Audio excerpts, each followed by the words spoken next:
नमस्कार, आपके साथ मैं हूं गौरव अग्रवाल। आप देख रहे हैं देश का number 1 prime time show super prime time. शुरुआत इस वक्त की बड़ी खबर से करते हैं। इजरायल के अशदोद पर हिजबुल्लाह के हमले। हिजब ने अशदोद पर रॉकेट बरसाए हैं। हमले में एक इजरायली की मौत हो गई है। इस वक्त की बड़ी खबर, हिजबुल्लाह ने अशदोद पर, इजरायल में अशदोद पर बड़े हमले किए हैं, रॉकेट अटैक किए हैं। वैसे इजरायल ने ईरान पर हमलों का फाइनल ब्लूप्रिंट तैयार कर लिया है। अमेरिका से सहमति मिल चुकी है। इजरायल सरकार और सेना के मुखिया की फाइनल मीटिंग हो चुकी है। अब किसी भी वक्त ईरान पर हमलों का चरण शुरू हो सकता है। ईरान पर हमलों से खड़े होने वाले वैश्विक संकट को अमेरिका समझ रहा है। इसीलिए तेल ठिकानों सहित न्यूक्लियर ठिकानों पर हमले करने से इजरायल को मना किया है। लेकिन इजरायल के लिए ईरान सबसे बड़ा खतरा है और वो नहीं चाहता कि अरब का कोई भी देश परमाणु शक्ति बने। इसीलिए इजरायल इतिहास के एक सैन्य ऑपरेशन ओपेरा को दोहरा सकता है। और यकीन मानिए, अगर इजरायल ने ऐसा किया तो अरब में महासंग्राम छिड़ना तय है।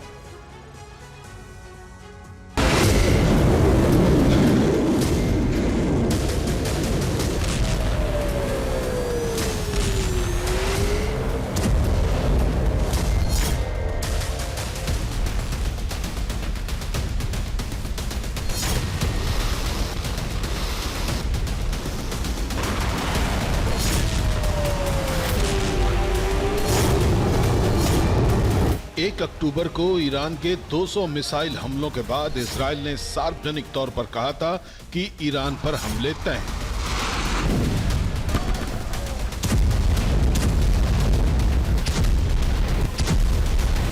रक्षा मंत्री योव गैलेंट ने कहा था, ईरान इजरायल पर हमले करके भयंकर भूल कर बैठा और हमले ऐसे होंगे जिसकी ईरान ने कल्पना भी नहीं की होगी।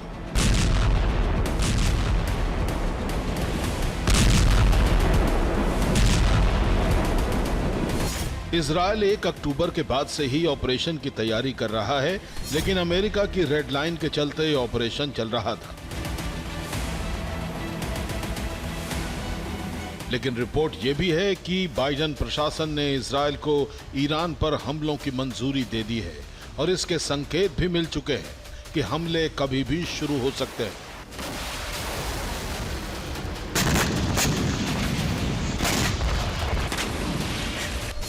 चौदह अक्टूबर की देर रात तेल अवीव में इजरायल के टॉप लीडरशिप की मीटिंग हुई।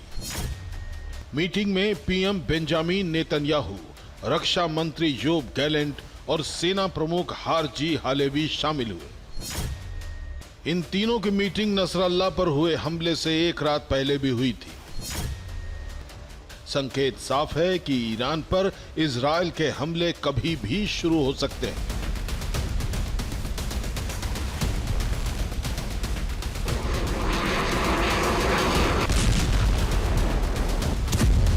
क्योंकि अमेरिका से भी इजरायल को ईरान पर हमलों की मंजूरी मिल चुकी है।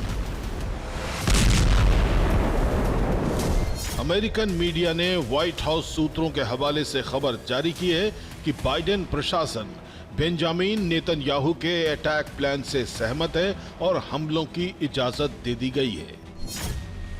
इजरायल के प्रधानमंत्री बेंजामिन नेतन्याहू ने कहा है कि ईरान के सैन्य बेस पर इजरायल हमले करेगा। ईरान की ऑयल रिफाइनरी, तेल के कुएं उसका टारगेट नहीं है। इसके साथ ही न्यूक्लियर रिसर्च सेंटरों पर भी इजरायल बमबारी नहीं करेगा।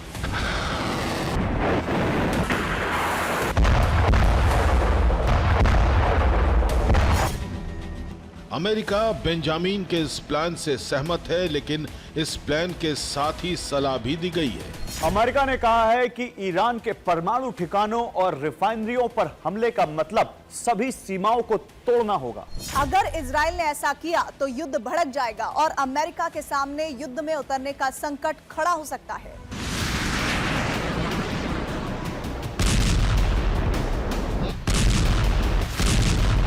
इजरायल ने ईरान के तेल और परमाणु ठिकानों पर हमला न करने का वचन दिया है, लेकिन इजरायल में जिस तरह के हालात हैं, उनसे ये आशंका बढ़ रही है कि नेतन्याहू ये वचन तोड़ सकते हैं।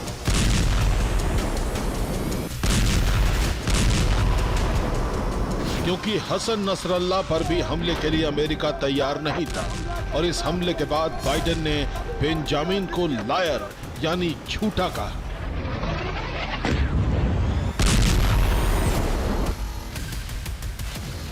आशंका है कि इजरायल एक बार फिर ऑपरेशन ओपेरा पार्ट 2 शुरू कर सकता है, यानी जिस तरह इराक के न्यूक्लियर रिएक्टर को नष्ट किया गया था, उसी तरह ईरान पर हमले हो सकते हैं।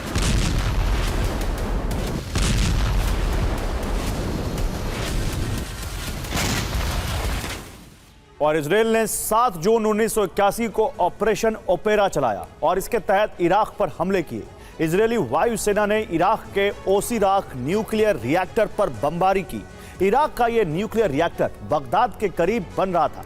इजरायल के इस हमले में इराक का निर्माणाधीन परमाणु रिएक्टर नष्ट हो गया। इस हमले के साथ ही सद्दाम हुसैन का परमाणु कार्यक्रम बंद हो गया। उस वक्त के इजरायली प्रधानमंत्री के खिलाफ जो माहौल था वो राष्ट्रवाद की लहर में पलट गया और मेनाचेम बेगिन फिर चुनाव जीत गए।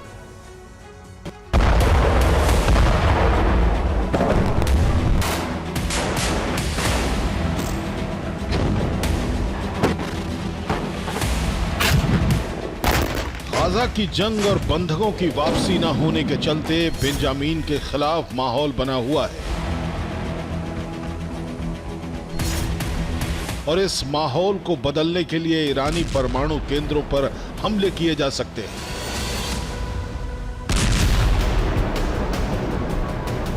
उन्नीस अप्रैल को ईरान पर किए गए मिसाइल हमलों को भी इजरायली राष्ट्रवादी नेता इतामार बेन गावीर ने लेम रेस्पॉन्स यानी दिखावे की कार्रवाई कहा था।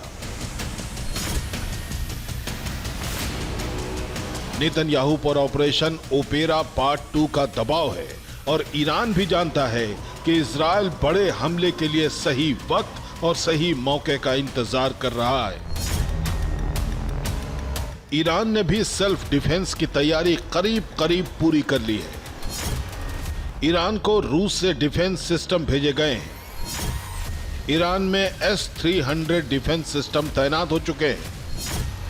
ईरान के विदेश मंत्री अब्बास अरागची ने कहा है कि इजरायल के हमले हुए तो ईरान के लिए कोई रेड लाइन मायने नहीं रखती।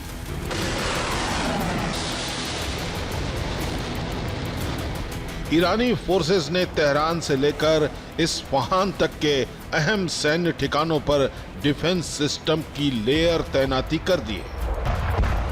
ईरान ने भी अपनी रिफाइनरी, न्यूक्लियर सेंटर और सैन्य बेस पर 3 लेयर डिफेंस सिस्टम की तैनाती कर दी है। पहली कतार में ईरान का मीडियम रेंज डिफेंस सिस्टम बावर 373 लगाया गया है। दूसरी कतार में रूस से मिले long range S-300 defence system है और तीसरी कतार में शॉर्ट रेंज डिफेंस सिस्टम खोरदाद लगाए गए हैं। ईरान ने ऐलान कर दिया है कि अगर उसके न्यूक्लियर या तेल ठिकानों पर हमले हुए तो ये इजरायल नहीं पूरी दुनिया के लिए संकट होगा। ईरान दुनिया के क्रॉस रोड पर है। यह इकलौता देश है जो एशिया, अफ्रीका और यूरोप को आपस में जोड़ता है। ईरान का सीधा कनेक्शन 3 समुद्रों से है। इसके उत्तर में कैस्पियन सागर है, दक्षिण में फारस की खाड़ी और ओमान की खाड़ी है। इसी क्षेत्र में सबसे अहम पॉइंट है स्ट्रेट ऑफ हार्मुज। दुनिया की 20% तेल gas supply straight of Hormuz से गुजरती है। ईरान बंदर अब्बास से 70 किलोमीटर चौड़े इस स्ट्रेट को ब्लॉक कर सकता है। इसलिए अमेरिका नहीं चाहता कि ईरान पर हमलों के दौरान रेड लाइन क्रॉस की जाए। अगर इजरायल ने अमेरिका की बात नहीं मानी और परमाणु ठिकानों पर हमले किए तो ये पूरी दुनिया के लिए संकट बन जाएगा। Bureau report, TV9 Bharatvarsh.